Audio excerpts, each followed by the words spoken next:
I'm meteorologist Bonnie Schneider, and I'm here for National Preparedness Month because it's important that you and your family stay safe during the storm season. I wrote a book called Extreme Weather because I wanted people to have a survival guide on what to do before, during, and after a disaster. So I have some tips on what you can do to prepare for all types of extreme weather.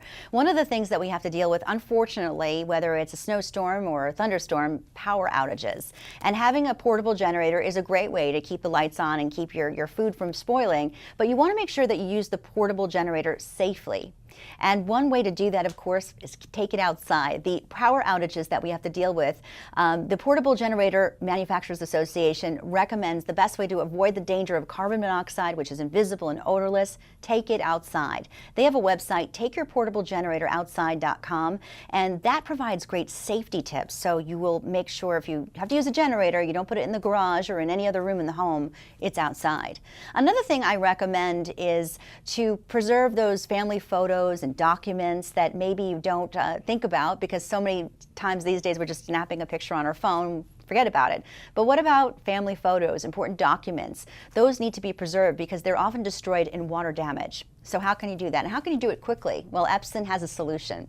The Epson new Fast Photo FF680W wireless high-speed photo and document scanner system is so fast that it can scan 1 photo per second.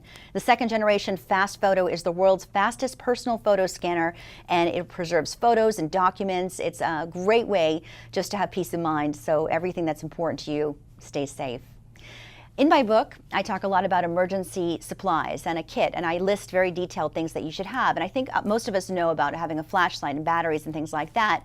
But what about bleach? Clorox bleach. That is important because after a storm, we're dealing with, unfortunately, some very serious situations of contaminated drinking water. Did you know that you can use bleach and effectively, and I actually outline this in my book, how to do it, but it can treat contaminated drinking water. Another thing it can do is to kill Ecoli bacteria, and that will be important during the cleanup after the storm because mold and mildew from floodwaters really can be a problem, and unfortunately, you could have mosquitoes after that. So use bleach in order to do that. Even the American Red Cross recommends bleach in their survival kit supplies.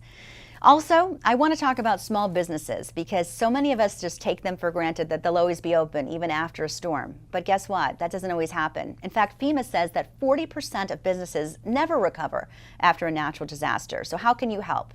Well, back in September of this year, Visa launched a program called Back to Business. Now, this project helps small businesses. They launched it right after Hurricane Harvey and to see all the devastation there.